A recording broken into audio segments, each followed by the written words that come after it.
Halo teman-teman, perkenalkan nama saya Lorenzi Septiani Bawole, NIM 261 104220 dari kelas 1C1 Akuntansi. Di sini saya akan menjelaskan tentang mata kuliah pengantar manajemen dari dosen mata kuliah Dr. Imelda Ogi, SEMM. Yang pertama yaitu koordinasi dalam manajemen. Koordinasi adalah proses yang menghubungkan berbagai kegiatan pada berbagai departemen atau individu dalam suatu organisasi. Dalam Kamus Besar Bahasa Indonesia atau KBBI, definisi dari koordinasi adalah perihal mengatur suatu organisasi atau kegiatan sehingga peraturan dan tindakan yang akan dilaksanakan tidak saling bertentangan atau simpang siur. Menurut Yohanes Yahya, koordinasi adalah proses pengintegrasian tujuan dan kegiatan pada satuan yang terpisah pada suatu organisasi untuk mencapai tujuan organisasi secara efisien. Jenis koordinasi berdasar skop. Koordinasi internal adalah koordinasi di antara berbagai unit kerja atau departemen dalam suatu organisasi dengan mengintegrasikan tujuan dan kegiatan pada unit kerja atau departemen tersebut. Koordinasi eksternal adalah koordinasi antara organisasi dan lingkungan eksternalnya yang terdiri dari pemerintah, komunitas, pelanggan, investor, pemasok, pesaing, lembaga penelitian, masyarakat setempat, dan lain sebagainya. Tujuan koordinasi. Menurut Siagian, tujuan koordinasi yaitu untuk mencegah konflik dan kontradiksi, untuk mencegah persaingan yang tidak sehat, untuk mencegah pemborosan, untuk mencegah kekosongan ruang dan waktu, untuk mencegah terjadinya perbedaan pendekatan dan pelaksanaan. Yang kedua, wewenang dalam manajemen. Pengertian wewenang adalah kekuasaan yang didelegasikan secara formal. Ia termasuk kepada hak untuk memerintah suatu situasi, komitmen untuk menggunakan sumber daya, memberi perintah dan mengharapkan dirinya untuk ditaati, dan selalu disertai dengan tanggung jawab terhadap tindakan yang diambil atau kegagalan untuk bertindak. 3 tipe wewenang menurut Max Weber. Pertama, Max Weber, seorang sosiolog dan filsuf, menggolongkan wewenang ke dalam 3 tipe, yaitu karismatik tradisional dan legal tradisional. Yaitu wewenang karismatik, wewenang legal rasional, wewenang tradisional. Manajemen staffing. Konsep staffing menurut R. Duane dan J. Clifton, staffing merupakan proses formal dari memastikan bahwa organisasi mempunyai sumber daya berjasa atau memenuhi syarat untuk mendekati tujuan dan mewakili sumber hidup dari setiap perusahaan. Proses penyusunan personalia staffing. Perencanaan sumber daya manusia, penarikan, seleksi, pemberian jasa dan penghargaan, perencanaan dan pengembangan karir, pengenalan dan orientasi, latihan dan pengembangan, penilaian pelaksanaan kerja. Motivasi manajemen. Motivasi berasal dari kata mover yang berarti dorongan atau menggerakkan. Motivasi atau motivation adalah manajemen hanya ditunjukkan pada sumber daya manusia umumnya dan bawah khususnya. Motivasi mempersoalkan bagaimana caranya menggerakkan daya dan potensi bawahan agar mau bekerja sama secara produktif, berhasil mencapai dan mewujudkan tujuan yang telah ditentukan.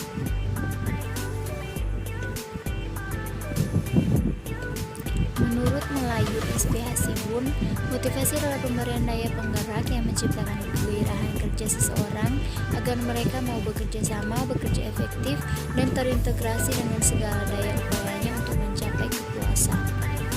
Pentingnya motivasi karena motivasi adalah hal yang menyebabkan, menyalurkan, dan mendukung perilaku manusia supaya mau bekerja giat dan antusias untuk mencapai hasil yang optimal. Komunikasi manajemen. Komunikasi adalah proses penggunaan pengertian dalam bentuk gagasan atau informasi dari seseorang ke orang lain. Perpindahan pengertian tersebut melibatkan lebih dari sekadar kata-kata yang digunakan dalam percakapan, tetapi juga ekspresi wajah, intonasi titik putus, vokal, dan sebagainya. Proses komunikasi. Pengirim atau sumber berita mengawali komunikasi dalam sebuah organisasi. Pengirim dapat berupa seorang dengan informasi, kebutuhan, atau keinginan, dan dengan tujuan mengomunikasikan kepada satu atau beberapa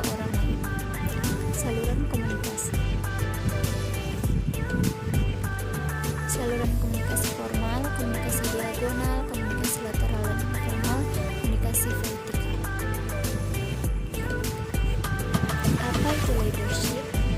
Leadership adalah salah satu fungsi manajemen untuk mempengaruhi, mengarahkan, memotivasi, dan mengawasi orang lain untuk menyelesaikan tugas-tugas yang telah direncanakan untuk mencapai tujuan dan sasaran organisasi. Keterampilan leadership akan sangat mempengaruhi kinerja organisasi, khususnya dalam hal mencapai tujuan organisasi.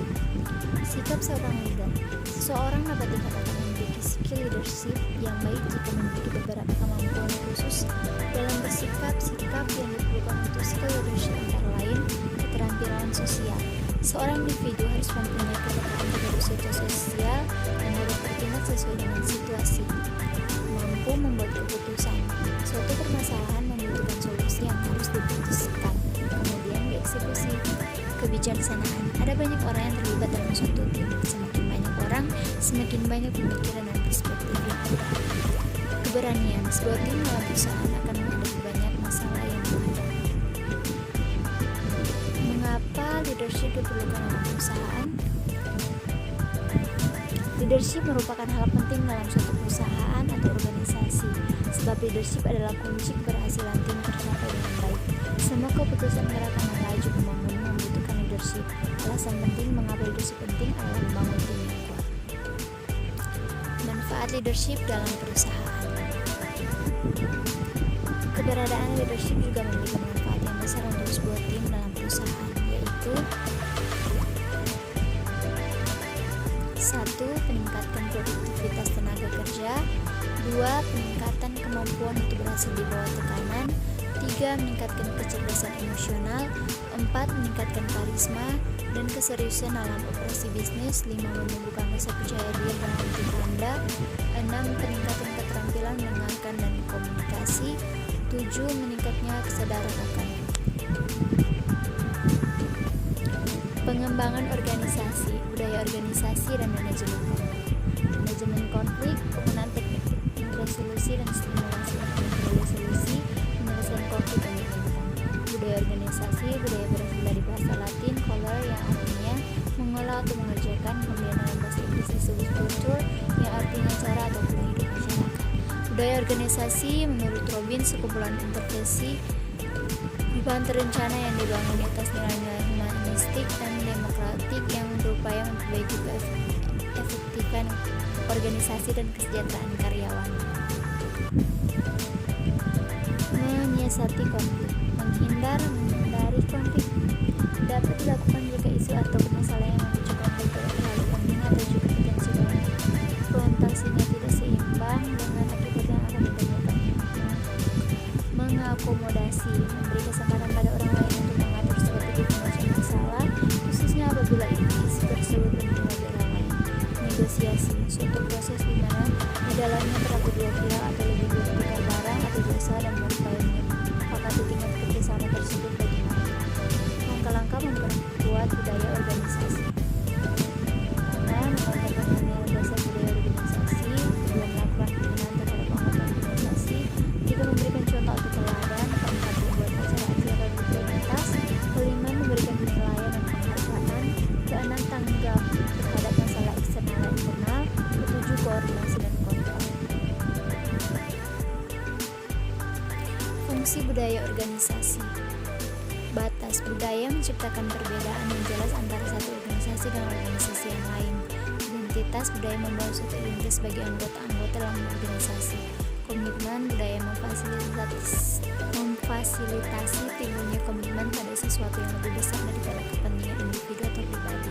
Stabilitas budaya merupakan perekat sosial yang membantu mempersatukan organisasi dan memberikan standar-standar yang tepat untuk dilakukan oleh karyawan. Konsep organisasi. Pengembangan organisasi muncul di kalangan kondisi atau keadaan yang dinamis sehingga mengakibatkan organisasi melakukan perubahan dan pengembangan. Tujuan pengembangan organisasi menciptakan keharmonisan hubungan kerja antara pimpinan dengan staf anggota organisasi dan menciptakan kemampuan membacakan persoalan organisasi secara lebih terbuka. Ketiga, menciptakan keterbukaan dalam berkomunikasi. Keempat, merupakan semangat kerja para anggota organisasi dan kemampuan mengandalkan diri. Pengendalian. Menurut Jones and George mengenai pengertian pengendalian atau controlling ini, pengendalian adalah proses di mana para manajer memantau dan mengatur bagaimana sebuah organisasi dan segenap anggotanya menjalankan kegiatan yang diperlukan untuk mencapai tujuan organisasi secara efisien dan efektif. Fungsi pengendalian pada dasarnya dilakukan di semua jenis organisasi, baik yang berupa komersial maupun yang non-komersial, dan dilakukan di semua tingkatan manajemen, yaitu manajemen puncak, manajemen tingkat menengah maupun manajemen tingkat bawah. Langkah dalam pengenalan manajemen: menetapkan standar atau establishing standards, mengukur kinerja, performance measurement, membandingkan kinerja aktual dengan standar yang ditentukan, comparison of actual and standard performance, mengambil tindakan koreksi atau perbaikan, taking corrective action. Terima kasih.